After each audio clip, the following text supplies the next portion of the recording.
When did you refuse to back down? My 4-year-old foster daughter Amelia came back from her weekend adoption prep at Miss Lee's group home sitting perfectly still. When I touched her shoulder, she whispered, "The empty princesses get chosen for special families. I have to practice being nothing." Her legs had bruises from sitting in the same position for hours. I called Lee demanding answers. "You're being paranoid," she said sweetly. "I'm documenting this call. The judge will love hearing how you're sabotaging Amelia's chance at adoption." But 2 days later, I got my proof. Because that's when Isabella's foster mom called. Isabella was one of 12 girls in Lee's preparation program, all ages 3 to 7, and she came to her foster home with the same pressure sores. Her mom mentioned Isabella kept saying, "Amelia taught me to go empty," but wouldn't explain what that meant. That's when I realized this wasn't isolated to my daughter. I called every foster parent whose child went to Lee's program. 5 other girls were practicing being dolls in the past 2 months. One mom said her daughter kept a chart tracking who was perfect enough for selection. Another found her 4-year-old practicing not blinking at 2 a.m., whispering, "Perfect princesses don't need to see." 5 days until Amelia's next prep weekend. Lee's assistant sent me a text. "Stop interfering with your daughter's progression. She's not broken in enough for our type of audience. You must let her thrive." The words "broken in" made my blood run cold. I went to CPS with videos of the girls in their doll-like states and statements from 6 foster parents. The caseworker said children play pretend all the time and without evidence of physical abuse, they couldn't investigate. She actually wrote in her notes that I appeared to be interfering with adoption protocols. 2 days wasted. One mother, Lauren, was my last hope. Her daughter, Ellie, used to be the type of girl to race rabbits and pet ducks. But she got selected by a special family 2 months ago. The adoption fell through after 1 week, and when she came back, she was gone. She slept in her closet, wouldn't speak above a whisper, even drew pictures of girls with X's over their mouths. Her mother just told me she couldn't help. I had 3 days left and tried the police again. The officer actually laughed. "Little girls playing princess isn't a crime, ma'am. Maybe focus on being grateful that someone wants to adopt them." He slid the videos back without watching. Besides, Miss Lee already called. Said you might come in with wild stories. That night, Amelia stood at the mirror practicing her empty stare. "I'm getting too good at feeling things again," she said matter-of-factly. "I'll get selected next time." My phone buzzed. It was my lawyer. I begged him to file anything that would let me keep her from prep weekend. He stayed silent until I finished pleading to say the words that broke me. If I didn't send Amelia for her sessions, I'd lose all foster privileges permanently. I had 24 hours to decide between keeping her safe or keeping her at all. Amelia gave me a folded paper at breakfast. Ellie drew this before she got chosen.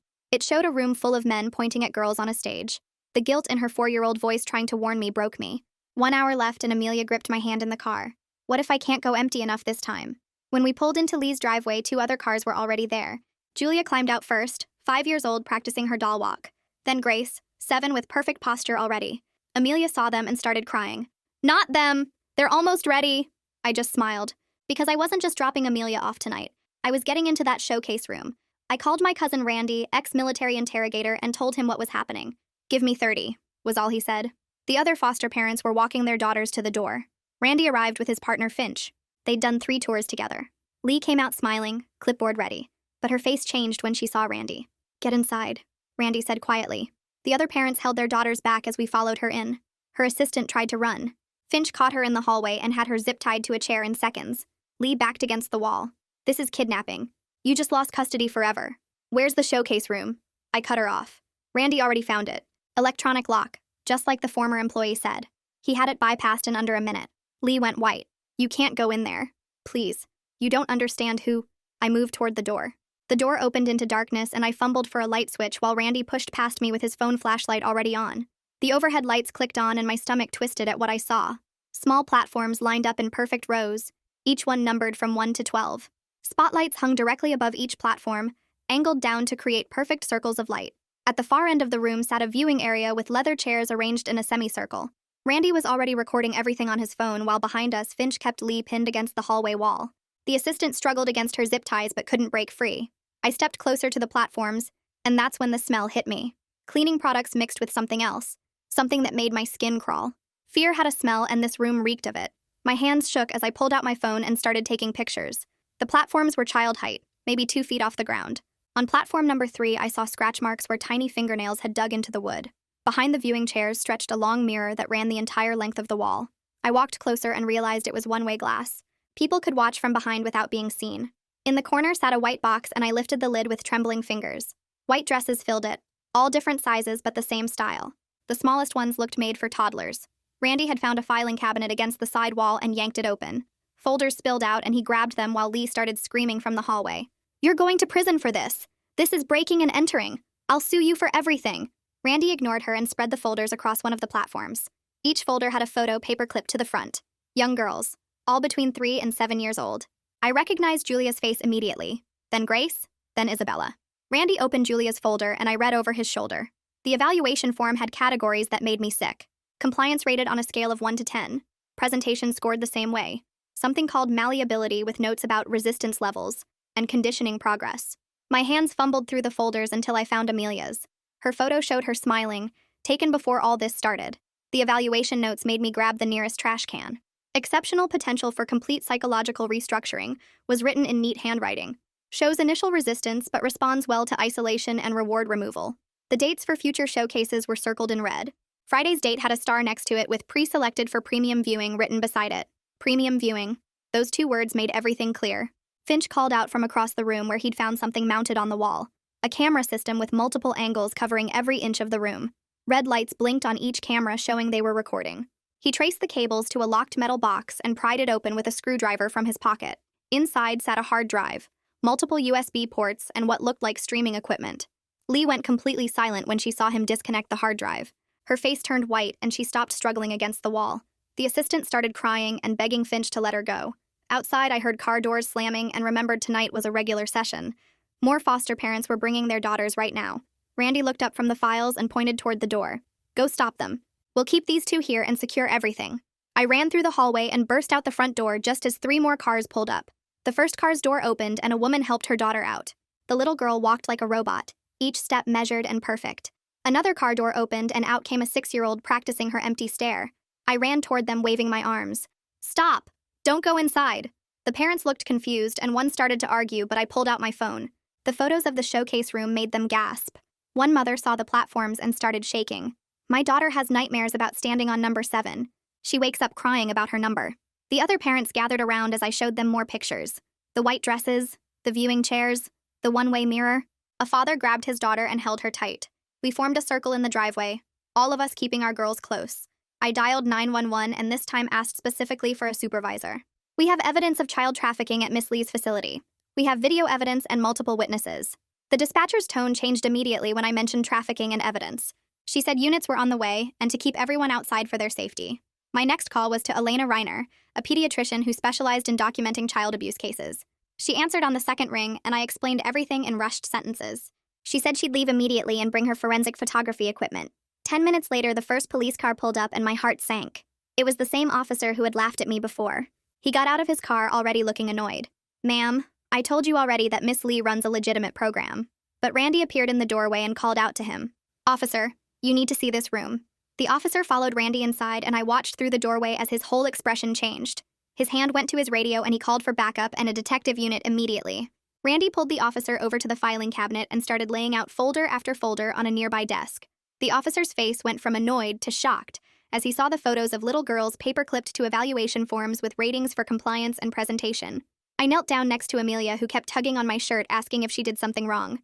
The other girls had moved together near the wall and I watched them automatically arrange themselves in a line by their numbers. Julia stood at position 5, Grace at 7. Even without being told, they knew their places. More sirens filled the driveway and I heard car doors slamming outside. Randy kept showing the officer more files while pointing at specific notes about psychological restructuring and malleability scores. The officer grabbed his radio again and I heard him request a forensics team immediately. Dr. Reiner rushed through the door with a large medical bag and went straight to the girls. She spoke softly to each one while examining their legs and arms. I watched her document pressure sores on Julia's knees and bruises along Grace's spine from holding positions too long. She photographed each injury with a small camera and made notes on a tablet. Amelia wouldn't let go of my hand as Reiner checked her over. The doctor found marks on her ankles from sitting cross-legged for hours and what looked like fingernail marks on her arms where she'd been gripping herself. A black town car pulled up outside and a man in an expensive suit got out carrying a briefcase. Lee's lawyer walked in already talking about false imprisonment and threatening to sue everyone present. Randy just pointed him toward the showcase room. The lawyer went silent when he saw the platforms and viewing chairs. His whole attitude changed, and he pulled Lee aside, whispering urgently. More police arrived, including a woman detective who specialized in crimes against children. She took one look at the room and immediately started taking photos of everything. She found a scheduling book we'd missed tucked behind the mirror with initials next to dates and what looked like payment codes.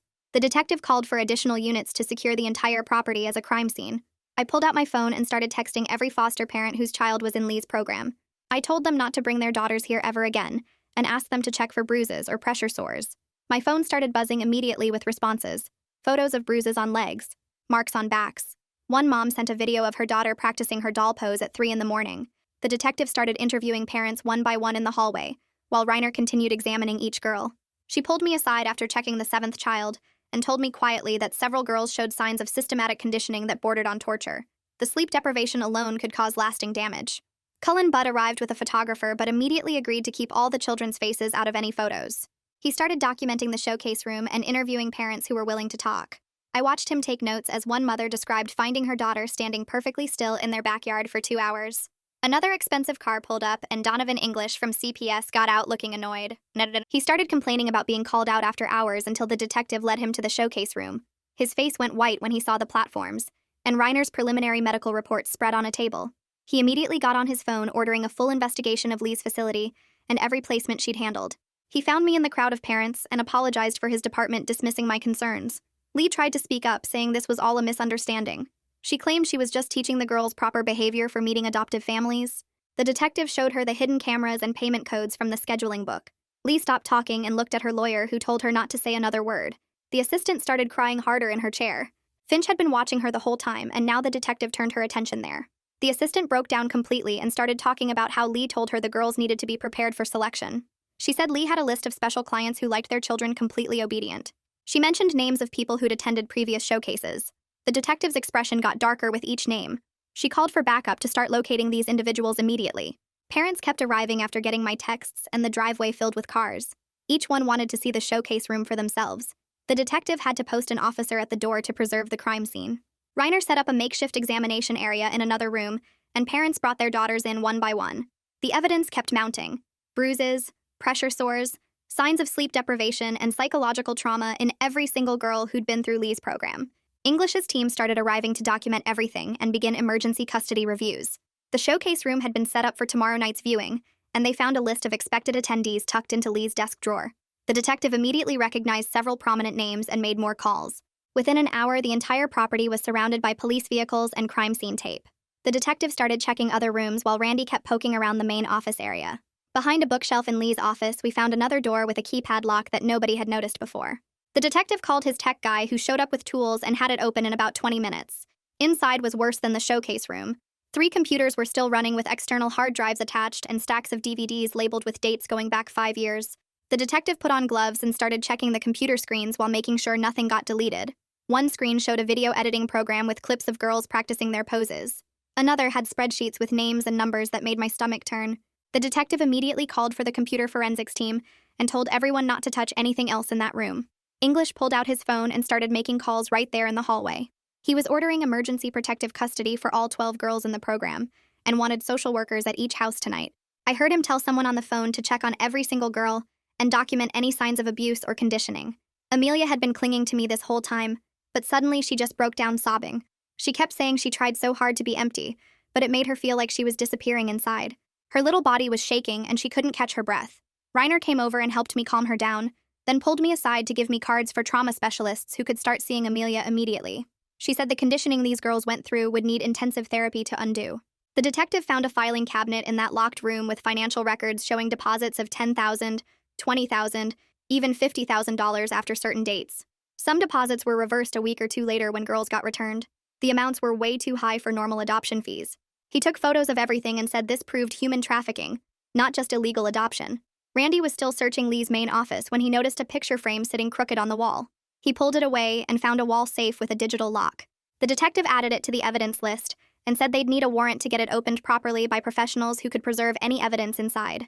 Parents started talking to each other in the hallway about weird things their daughters did after Lee's sessions.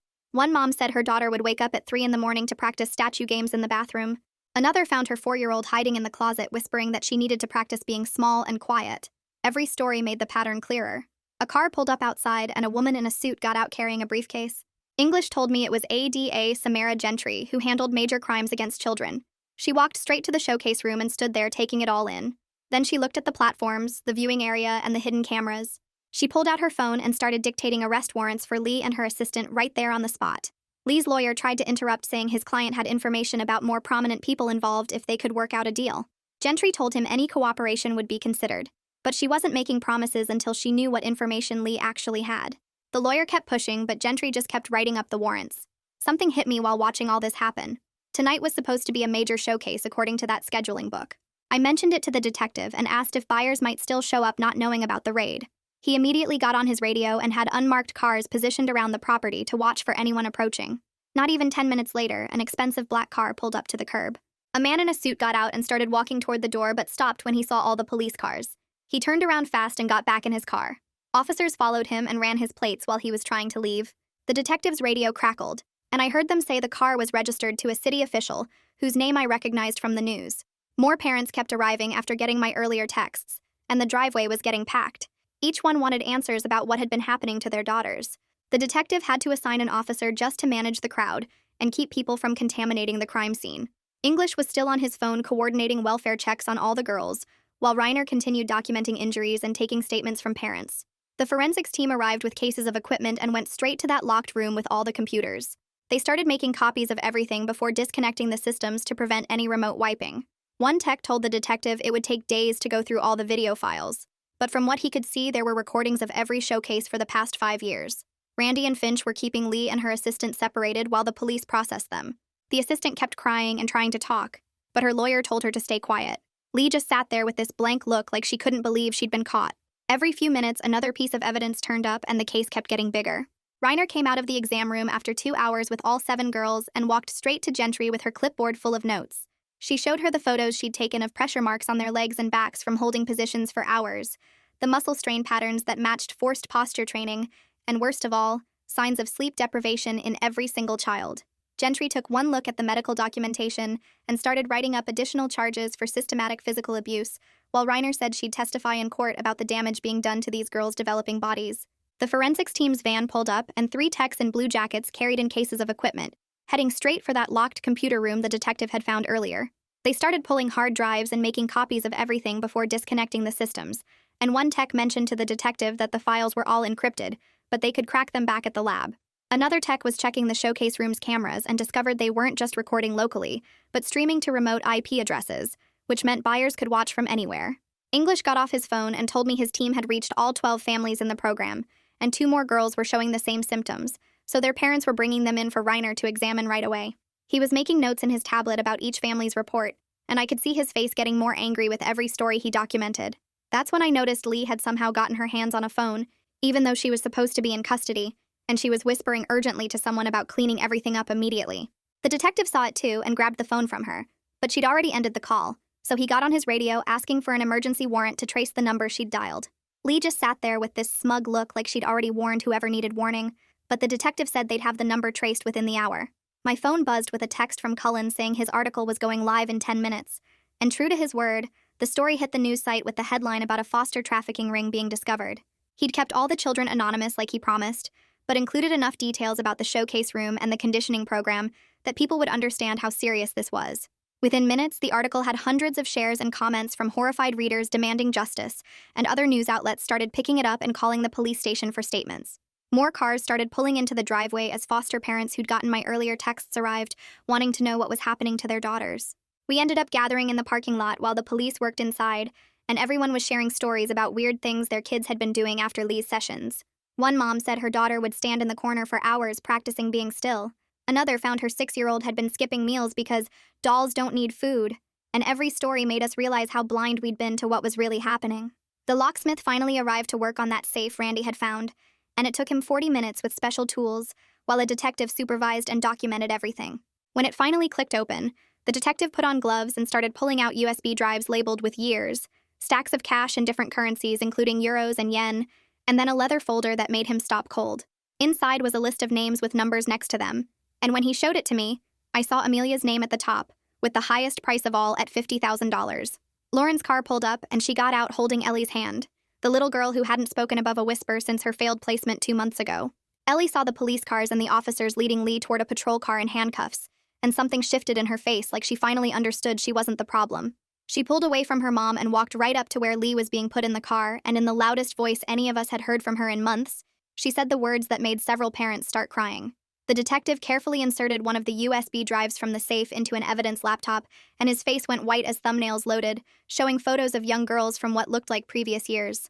Some of the photos had red text stamped across them that said sold with dates underneath, and he immediately got on the phone calling the FBI, saying this was bigger than just our local area. He kept scrolling through the files with his gloves on, documenting everything while telling whoever was on the phone that they needed help tracking down at least 30 girls from the past 5 years. English was pacing back and forth on his phone with what sounded like his boss, and I heard him say they needed to review every private adoption facility in the state, immediately using emergency protocols. When he hung up, he came over to me and the other parents and admitted something that made my hands shake with anger. They'd gotten complaints about Lee's facility before, 3 different times over 2 years, but they'd never investigated properly because the complaints seemed vague and Lee always had perfect paperwork. 3 foster parents started talking to a lawyer who showed up after seeing Cullen's article online, and he pulled out business cards saying he'd take our cases for free if we wanted to sue everyone who failed our kids. Within an hour, 12 of us signed papers to start lawsuits against Lee's organization, the state agencies that ignored us, and the cops who wouldn't listen. The lawyer said we had enough evidence to make them all pay for what they let happen to our daughters. 2 black SUVs pulled up and FBI agents got out wearing those blue windbreakers you see on TV. The lead agent talked to English and the detective for a few minutes, then came over to us parents and said they'd been tracking similar operations in Oregon, Nevada, and Arizona for 6 months. He showed us photos on his tablet of other showcase rooms that looked just like Lee's with the same numbered platforms and viewing areas. They were taking over the trafficking parts of the case since it crossed state lines and involved organized crime networks. I held Amelia while a therapist the FBI brought started talking to her in the back of an ambulance they'd set up as a safe space. Amelia drew picture after picture on the paper they gave her, all showing girls standing on numbers with men watching from chairs. The therapist kept her voice soft and let Amelia draw without pushing her to talk.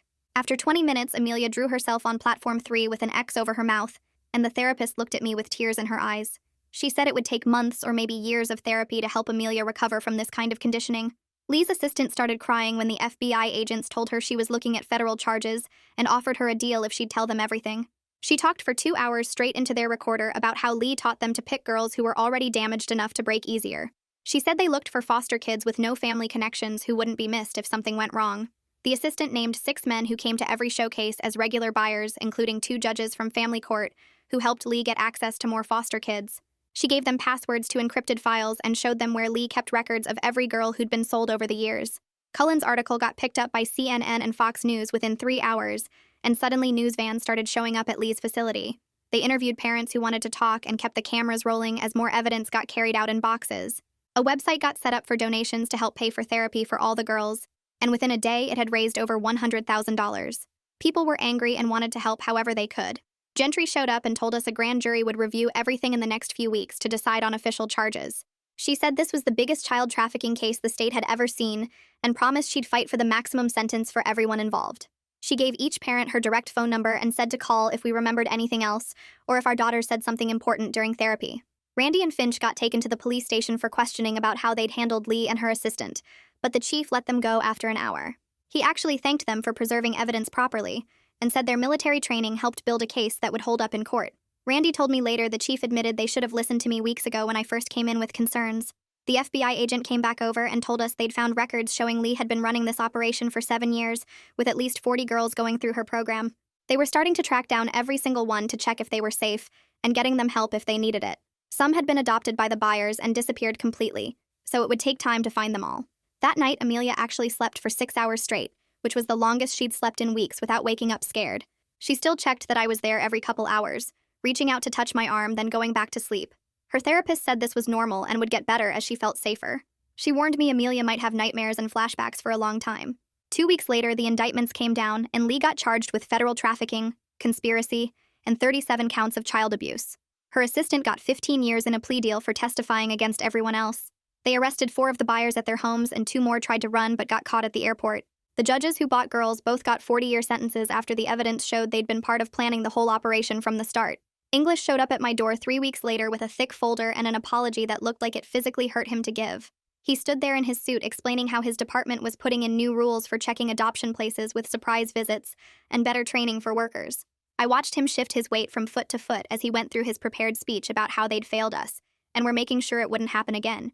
He had to visit all 12 families to say the same thing, and I could see he'd already been to a few by how tired his eyes looked.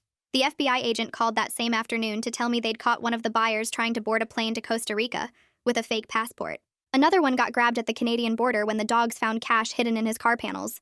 The businessman who'd been on Lee's special list tried to run, but they got him right on the golf course at his country club while he was playing with 3 senators. The news crews filmed him being walked to the police car in his golf shoes, and that clip played on every channel for days. We started taking the girls to group therapy at the Children's Hospital, where they had a specialist who knew about this kind of trauma. Amelia sat in a circle with Isabella and Julia and Grace and the other girls every Tuesday and Thursday afternoon. At first, they just colored pictures and didn't talk much, but after a few sessions, Isabella started telling the therapist about the showcase room. Then Julia said she remembered being told not to cry because dolls don't have tears. Grace talked about practicing her poses in the mirror at night when she couldn't sleep. Watching them slowly start to act like regular kids again made my chest tight every single time. Lee's lawyer tried a new angle at her hearing by saying she wasn't mentally stable and needed treatment instead of prison. The court ordered 3 different doctors to check her out, and they all said the same thing after their evaluations. She knew exactly what she was doing and planned everything carefully for years. Her lawyer switched tactics after that and started offering information about other people involved if they'd reduce her sentence. Gentry called me 2 months later to say we needed to testify at the state capitol about what happened. 6 of us parents sat in front of a committee of lawmakers and told them everything while they took notes and asked questions. I explained how CPS were ignored us, and the police laughed at our concerns, and nobody listened until it was almost too late. Lauren cried when she described finding Ellie in the closet, and the committee members looked sick when we showed them the photos of the bruises. They started writing new laws right there in the meeting requiring background checks for anyone working at adoption facilities and surprise inspections every month. The FBI kept digging into Lee's computer files and found she was connected to groups in 6 other states plus operations in Mexico and Romania. They arrested 43 more people over the next 4 months, including doctors who provided fake medical clearances and lawyers who handled the paperwork. What we thought was just happening in our town turned out to be part of something huge that had been going on for almost a decade. They found records of over 200 kids who'd gone through similar programs, and agents started tracking down every single one. Amelia started kindergarten in September, with a special plan in place for her needs. Her teacher knew about everything and had extra training for helping kids with trauma. The first few weeks were hard, and she'd hide under her desk sometimes when things got too loud. But by October, she was finger painting with the other kids, and even made a friend named Sophie who liked dinosaurs as much as she did. She still had bad days where she'd go quiet and stare at nothing, but they happened less and less. The therapy was working, and she started laughing at cartoons again, and asking for bedtime stories about brave princesses who saved themselves. Lee's trial took 6 months, but when it finally ended, the judge gave her life in federal prison without any chance of parole. They read statements from 7 of the girls at sentencing, including one from Ellie, who stood up in court and said Lee stole her voice, but she found it again. The judge had to take a break after that because even he was crying. Lee just sat there staring straight ahead like she was the one who'd gone empty. Her assistant took a deal and got 15 years with possible parole after 10 if she behaved in prison. The buyers all got different sentences based on what they'd done, with the longest being 40 years, for the 2 judges who'd helped set everything up. One businessman who'd bought 3 girls over the years got 35 years and died of a heart attack in his cell before the first year was up. The others got between 20 and 30 years each, and none of them would ever work with kids again. English got picked to help run a new federal task force that would look for operations like Lee's all over the country. He called me to say they were using our case as the example of how to gather evidence the right way and protect the kids during investigations. He'd gone from the guy who dismissed us to someone who spent every day making sure this couldn't happen to other children. The task force found 4 more trafficking rings in their first year, using the methods Randy and Finch had shown them for preserving evidence. It felt strange knowing our worst nightmare had turned into something that saved hundreds of other kids from the same fate. The support group started meeting every Thursday at the community center, and within 2 months we had 30 families showing up regularly. Lauren took charge of organizing everything while I handled the legal paperwork to make us an official nonprofit, and we got our 501c3 status approved faster than expected, because the judge who reviewed our application was the same one from Amelia's case. We set up a hotline that rang to 3 different phones so someone could always answer. When a parent called scared about something they noticed, and in the first 6 months we helped 12 families get their kids out of bad situations before anything terrible happened. The local news did a piece on us which brought in donations and volunteers, and soon we had enough money to rent a small office space where parents could come for resources and advice. Cullen's articles kept getting picked up by bigger outlets, and when the Pulitzer Committee announced he'd won for his series on our case, he called me crying because he never thought writing about something so dark would lead to recognition. He showed up at our next support group meeting with a check for half the prize money made out to our organization and said the kids deserved it more than he did. The ceremony was fancy with everyone in suits and dresses, but Cullen wore a pin with a butterfly on it that Amelia had drawn for him and mentioned every single girl by their fake names in his acceptance speech. A year after that first terrible night at Lee's place, the adoption papers finally went through, and I stood in the courthouse holding Amelia's hand while the judge made it official. She'd been calling me by my first name for months, but right after the judge signed the papers, She looked up at me and said, "Mom," for the first time, and I lost it right there in the courtroom. The judge was one of the good ones who'd helped prosecute the buyers, and he gave Amelia a stuffed animal and told her she was the bravest kid he'd ever met. Isabella got adopted by her foster family the next month, and Julia's aunt flew in from Oregon to take her home after passing all the background checks and home visits. Grace went back to her biological mom, who'd gotten clean and stable while her daughter was in foster care, and seeing them reunite at the CPS office made everyone, including English, cry. Every single girl from Lee's program found a safe, permanent home within 18 months, and we kept track through our support group to make sure they stayed safe. Reiner quit her hospital job to open a clinic specifically for kids who'd been through trafficking or severe abuse, and she got grants from 3 different foundations, plus ongoing donations from some of the wealthy people who felt guilty about not noticing what was happening in their community. The clinic had therapists and doctors and social workers all in one building, so kids didn't have to tell their story over and over to different people. And Reiner made sure every family could afford treatment even if they had no insurance. She testified in 14 different trials over 2 years, and her medical documentation helped convict every single person who'd hurt those girls. The building where Lee ran her program sat empty for months with broken windows and graffiti until the city finally approved demolition, and a local contractor did the work for free after hearing what happened there. A landscape company donated their time to turn the lot into a memorial garden with a playground and benches and flower beds that bloom in different colors through the seasons. Amelia and I go there every April to plant new flowers, and she always picks yellow ones because she says they look happy, and that place needs happy things now. English got called to Washington to receive a federal commendation for his reform work, and they filmed him explaining the new protocols to a room full of CPS directors from every state. He sent copies of the training materials to our support group and visited every few months to check on the families and make sure the new safety measures were working. His department became the model for the whole country, with other states sending their workers here for training on recognizing trafficking signs and protecting vulnerable kids. Randy and Finch used their military contacts to set up a nonprofit that trained foster parents and social workers in evidence preservation and threat assessment. They ran weekend workshops teaching people how to document abuse properly and when to push past bureaucratic resistance, and their manual became required reading for new foster parents in 6 states. The precision they showed that night at Lee's place became the standard for how to handle these situations, and they consulted on dozens of cases where kids needed immediate extraction from dangerous situations. 3 years went by, and Amelia started 2nd grade in a regular classroom with kids who had no idea what she'd been through. She joined the soccer team and scored 2 goals in her first game, and made friends with a girl named Katie who loved dinosaurs as much as she did. The nightmares still happened maybe once a month instead of every night, and her therapist said she was processing everything better than most adults would. She still went to therapy every other week, but spent most sessions drawing pictures or playing games while talking about regular kid stuff, instead of the dark things from before. A letter came from the federal prosecutor saying the last buyer had been convicted on all charges and would spend the rest of his life in prison. The investigation that started in our town had spread to 14 countries and saved over 200 kids from situations like Amelia's or worse, and the prosecutor said none of it would have happened if we hadn't pushed open that door. The governor's office called 6 months later, asking if I'd serve on the new Foster Care Reform Commission. I drove to the state capitol for the first meeting, where 20 other people sat around a huge table with folders and laptops. We spent 8 hours going through every rule and procedure that failed kids like Amelia. I showed them photos from Lee's showcase room and watched their faces change. The commission met every month, and we rewrote the entire foster care handbook from scratch. We made surprise inspections mandatory and created a hotline where kids could call without going through their caseworkers first. Every private adoption facility had to install cameras in common areas and submit footage monthly. We required background checks going back 20 years for anyone working with foster kids. The work was slow and boring sometimes, but every new rule we passed meant another kid might stay safe. 2 years into the commission work, Amelia's teacher called about an art contest.